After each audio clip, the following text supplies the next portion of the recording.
મહત્વપૂર્ણ સમાચાર મળી રહ્યા છે। જિલ્લાના કોંગ્રેસમાં તૂટવાનું યથાવત। થરાદ તાલુકાના બક્ષીપંથ મોરચાના પ્રમુખ પહાડસિંહ બારોટે આપ્યું પક્ષમાંથી રાજીનામું।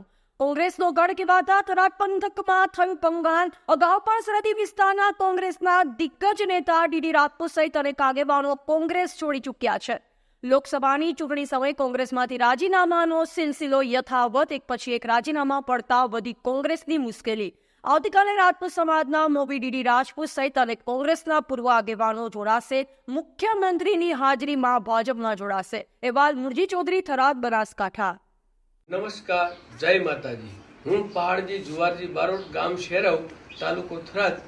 કોંગ્રેસ પાર્ટીએ મને જવાબદારી આપી હતી બક્ષીપંથ મોરચાનો અધ્યક્ષ માટે થરાદ તાલુકા પરથી હું આજ રાજીનામું આપી રહ્યો છું, કારણ કે મોદી સાહેબના વિકાસ યોજના અને પ્રણયથી કલમ નંબર 370 હટાવીને અયોધ્યામાં ભગવાન શ્રીરામનું અતિ ભવ્ય મંદિર થયું, ત્યારે કોંગ્રેસ પાર્ટી તેનો અસ્વીકાર કરી અને દેશનું અપમાન કર્યું છે, ધર્મનું અપમાન કર્યું છે।